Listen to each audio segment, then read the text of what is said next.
Find a comfortable position.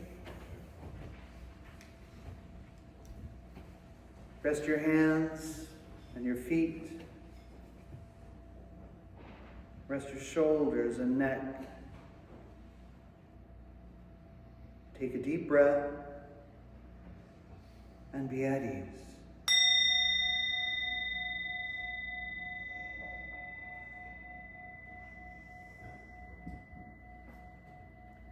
Breathe easily and freely.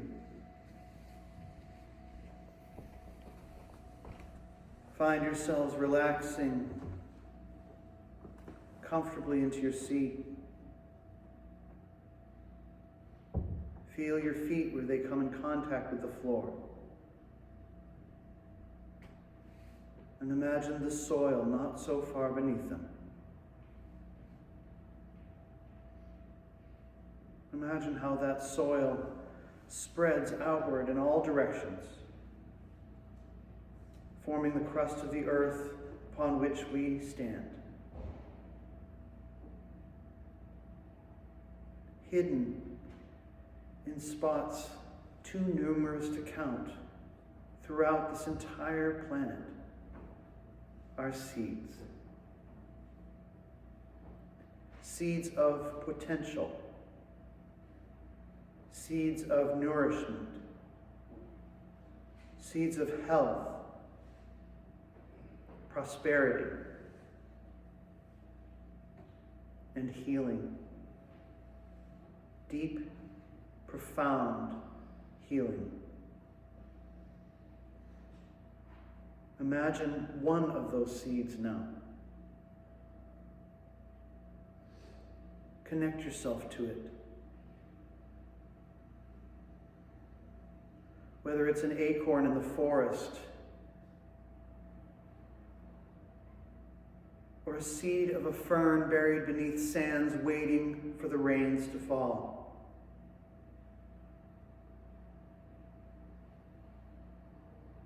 Picture it sitting there, patient, faithful, aware. That seed is a solution, a way, a remover of obstacles, a path. Within that seed is life.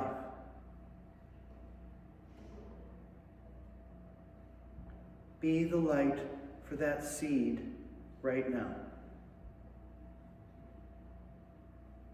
It is yours. You are its caretaker. You are its prayer giver. You are the one person in the whole world who knows it exists, as though it were a secret that you hold with joy and profound faith. You, over all, know what it's capable of and what it can do, and also know that it is beyond your knowing.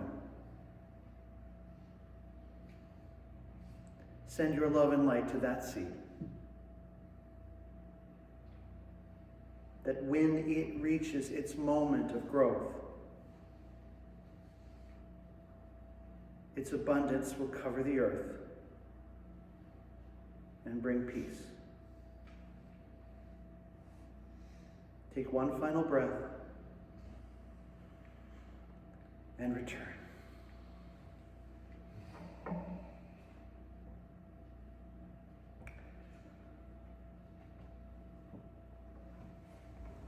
So one of the Hindu gods that I find brings me the most comfort when I think about the state of the world is the goddess Kali. Kali is the destroyer, the remaker of worlds. But hidden within that sense of destruction, it's not really about what is destroyed. It is about the potential of what becomes remade. It is the seed of creativity. It is the potential that exists in everything that requires us to refashion the bricks of tumbled buildings into homes, hospitals, schools, sanctuaries. We have a hard time with change, and yet the only constant is change. We have a hard time remembering that there are things bigger than us, bigger than our individual problems, bigger than our individual losses or obstacles. And yet we are all part of that bigness. We are all facets of one enormous diamond that has been compressed over millennia into something that is almost entirely about light. And yet it's made entirely of carbon, of things, molecules, atoms, that are emblematic of destruction, pressure, force, even sorrow. Do atoms feel sorrow? Do seeds? And what do we do with that potential? Because it's very easy for us to place all of our focus on what is destroyed. For what is being destroyed right now? There's a lot of people out there talking about apocalyptic ideas, that this is the end, that we are in the end times, that we are witnessing a decline of things which are important to us. And in one sense, that is true. I'd like to remind you, though, for whom is that decline greatest? For whom is that destruction the most profound, the most devastating? And I will remind you that it is those who have held the wrong kind of light. The destruction is greatest for those who are of the old ways of doing business, the old ways of exploitation, the old ways of enslavement, the old ways of ownership, when we could be fashioning our ideals around the Hawaiian concept of caretakership, kahu, where no one owns an animal, they are the animal's kahu.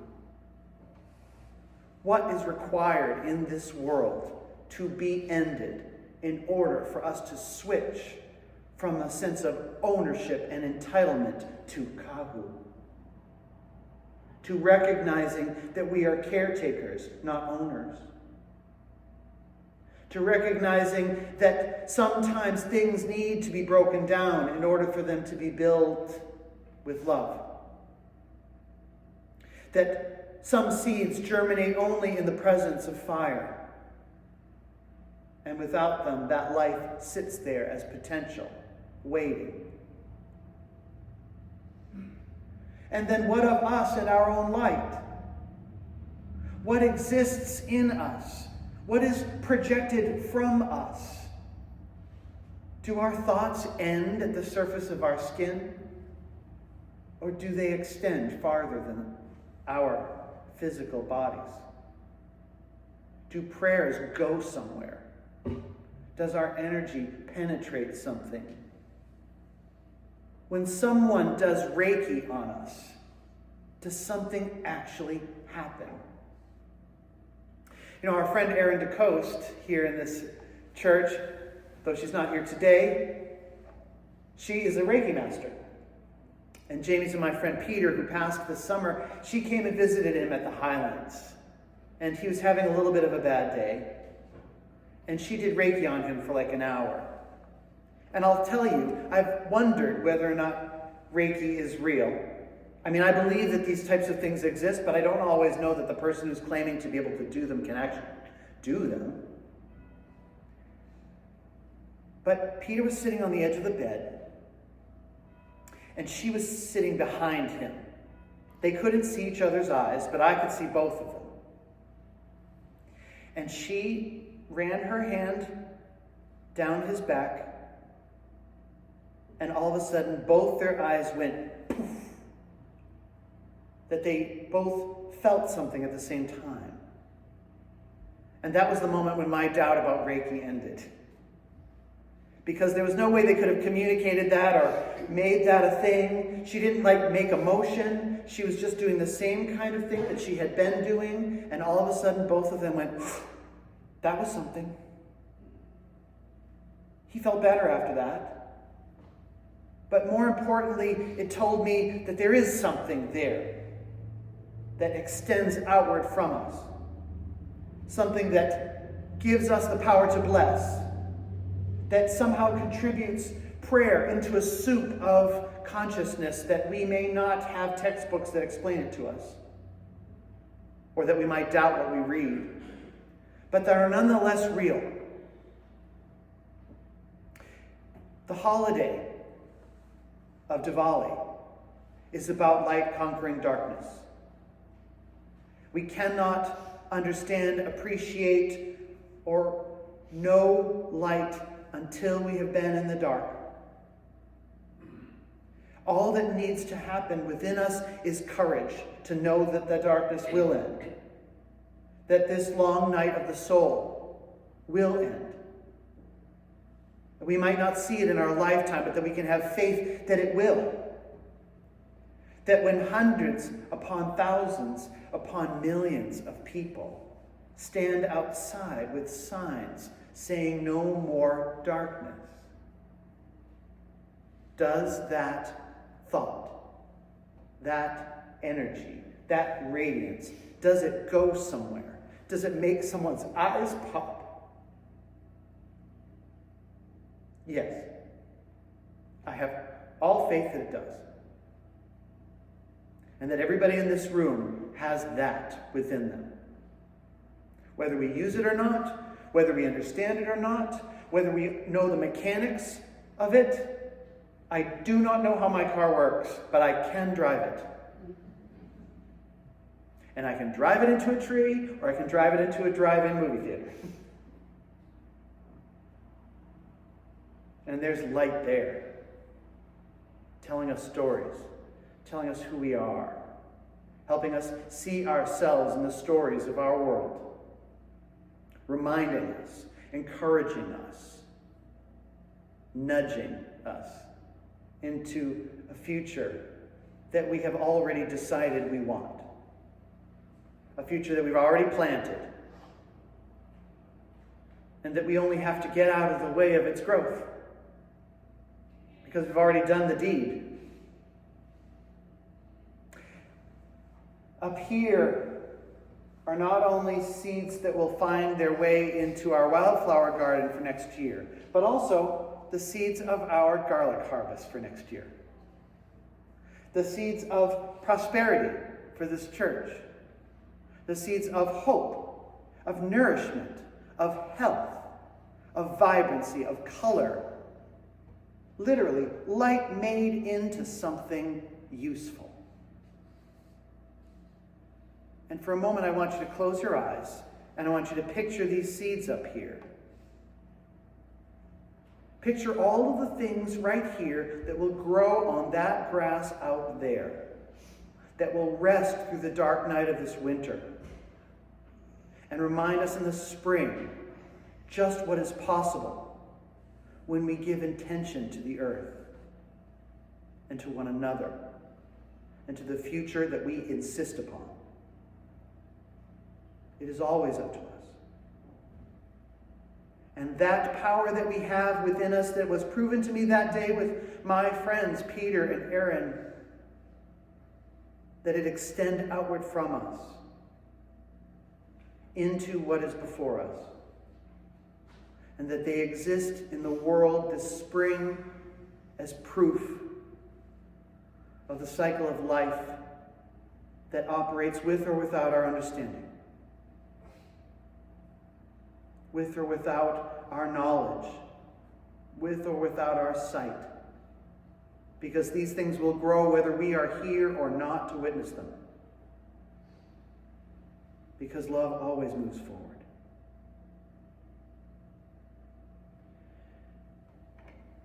Now open your eyes again. And then remember that there is that tradition that we talked about with the kids called Darshan. Darshan is the ability to see the light and know that the light is seeing you. This position is called namaskar. And you can be touching your head and then your chest, or just at your chest. And sometimes you'll see some of us doing this during the sharing of the peace here, which Stephanie said we should, and now we do. Namaskar. If I perform a namaskar to you, it is because I see the light within you. And so I say namaste. The light in me sees the light in you. The light of God knows exactly who I am and what I'm capable of, even though I forget it. And so I ask the light in me to also see the light of God. That it be extended toward one another in a continuous circuit of light and life. That we believe exists without any proof of it. That we hope is true without any evidence. And yet nonetheless, we hold as real. Whether the ultimate reality as we imagine it exists as it says in the Bible, or the Quran, or the Bhagavad Gita, it's all there. Like a diamond, many facets, all pointing to the same light. And so I say to you all, namaste. And may you feel it. And may you know how much truth there is in your extension of it. To me, to one another, to these seeds of life. And may they serve as anchors into the future, to a garden we know already is waiting for us, already ready to receive it, and to show us just how magnificent it can be. So we will now sing a song about that spring, about the place where that anchor lands. Because we know that future is coming. Please rise for our closing hymn, number 6.